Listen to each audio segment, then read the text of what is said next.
Good evening from Dungeness. So here you find me on the other side of the camera making videos. Who'd have thought it? YouTube is something that I said I would never do. People have asked me several times over the years, when are you going to start a YouTube channel? And it's just not something that I wanted to commit to for many reasons, which I won't bore you now. But it turns out I had to make some, or it would have been helpful for me to make some videos for one of my sponsors, and I found that I was really enjoying it, so here I am. And I'm at wonderful Dungeness, which is a bucket list place for any photographer. It's a beautiful night and we're around 5 minutes from golden hour, so I'm rushing slightly, and I'm shooting with this, which is a Bronica RF645 medium format film camera, and I absolutely love it. It's a bit of a beast. It's very chunky, very solid, but it feels perfect in the hand. Everything is just in the right place, and I'm going to see what we can get this evening. So why don't you join me for a wander? Thank you.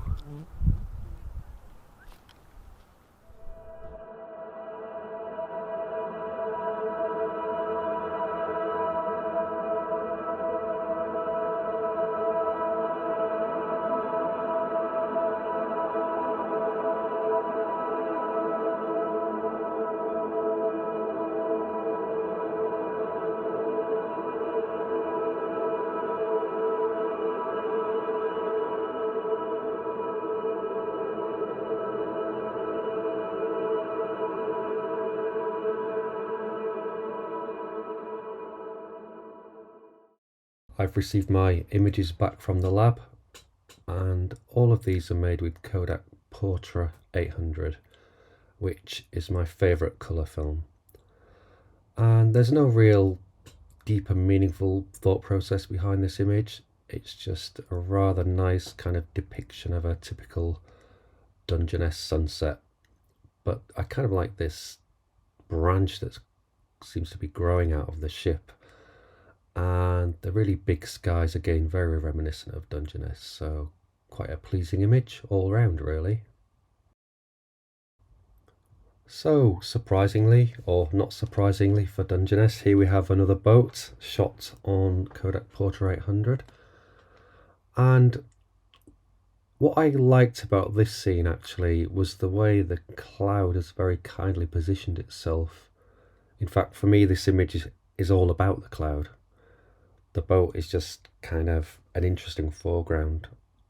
I like subtlety in my images, and this cloud almost looks as if it's emanating from the kind of little cockpit on the boat here. So I just really liked that kind of mixture of the really nice light and the rich colours of the portrait, and quite a simple image really. You'll find these wonderfully random huts and containers strewn across the Dungeness landscape, across the shingle. And what drew me to this scene, thinking about the medium that I'm shooting in, is the very vivid colours against this hut, and also the wonderful light. It's just very suited to Kodak Portra 800, or any of the Portras actually. But I like the grain that you get with 800. It just seems to have slightly more contrast too. There's lots of old machinery on the shingle at Dungeness, such as this wonderful tractor, which is incredibly weathered and rusting away. And that's enhanced further by the beautiful sunlight. And geometry is very important in all of my images actually. And here you've got some wonderful lines that guide the eye around, reflections, deep shadows. So aesthetically it's just very pleasing, and again trying to evoke the atmosphere of this place. This is the same tractor as in the previous image, and I guess I'm just looking for an alternative take on sunset. I don't normally do sunsets. And as with everything at Dungeness, it's being smashed in and weathered. So we're just trying to evoke the atmosphere of this otherworldly destination. I really love this container. There are many of them on Dungeness, and it's just so weathered, and the colours have been enhanced hugely by the sunset, this beautiful light, and the colour of the foliage in the foreground. And it's one of those images that for me evokes a sense of the eerie. And when I say eerie, I mean in the English kind of urban legend sort of eerie, in which there's a presence, you can just sense a presence of humans or even other creatures.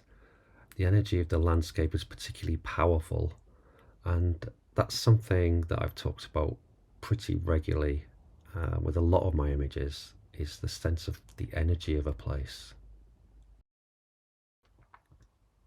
I don't know if it's just me, but it's funny how film makes you shoot things in a different way. As I've said, I don't normally shoot sunsets, but there's something about shooting film, you kind of want to see how it's going to come out. But that aside, I think this kind of warranted the shot simply because it's above a nuclear power station. We've got this grainy image, it just gives it a little bit more edge than your average sunset. And this sky was too fantastic to let it go. I'm not going to not shoot that sky, even if I was shooting with digital. So yeah, I don't know where this is going to fit into the project, if it does, but an interesting shot nonetheless.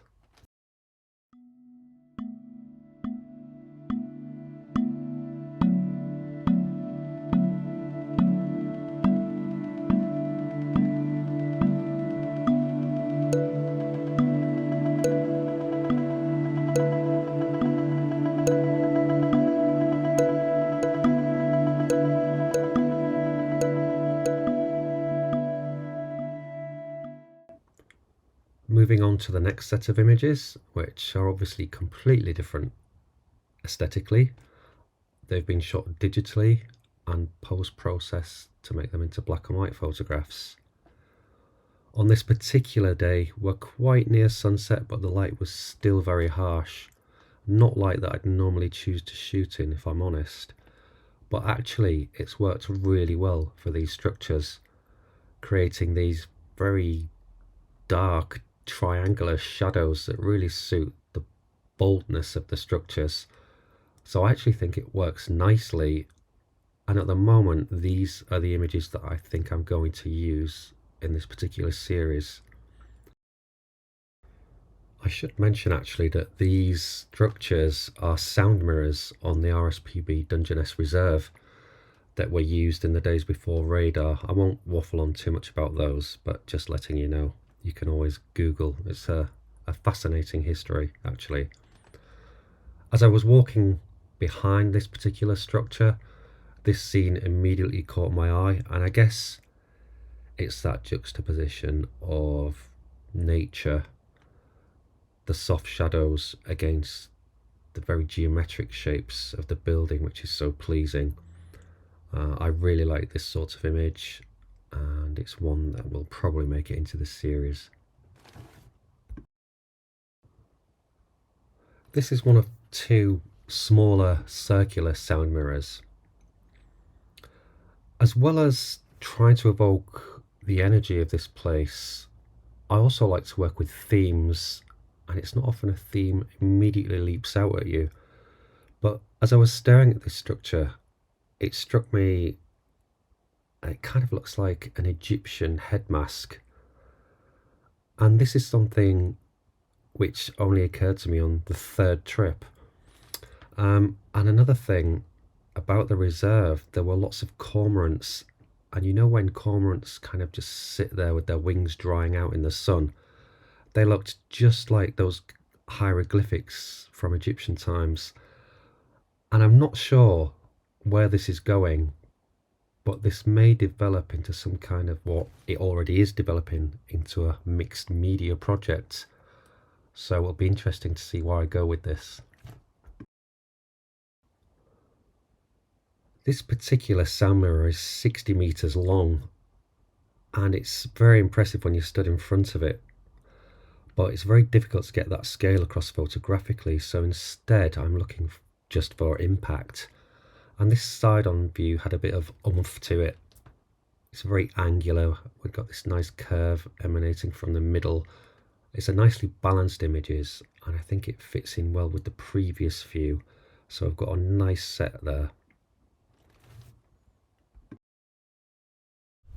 Hello from Yorkshire.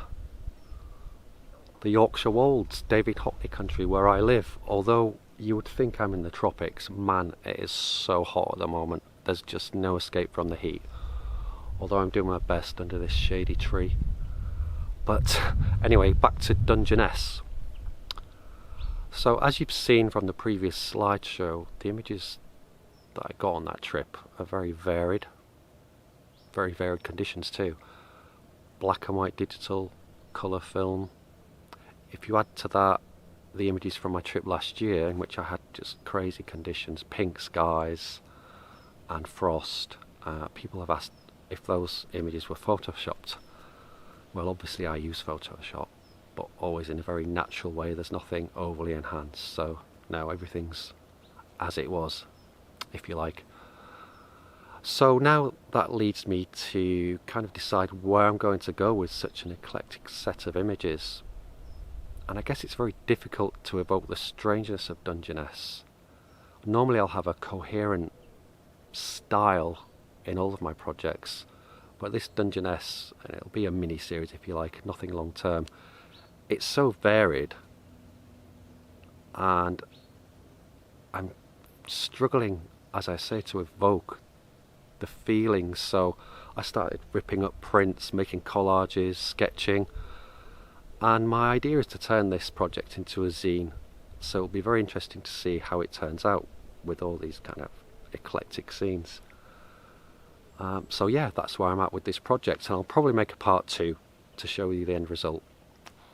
And on the subject of zines, I have my first zine available in a couple of weeks, 10 years in the making, Forest Visions. It's looking really nice. I'm really pleased with it. Like I say, it's been a long time coming, and you'll be able to order that via the website. So if you'd like to subscribe to the website, that would be awesome. Or indeed subscribe to this channel. And do let me know what you think about these videos moving forward. I need feedback, so just leave it in the comments below.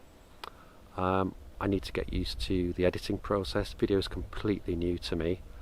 So yeah, I'll look forward to reading your comments, and thank you so much for watching, and I'll see you next time.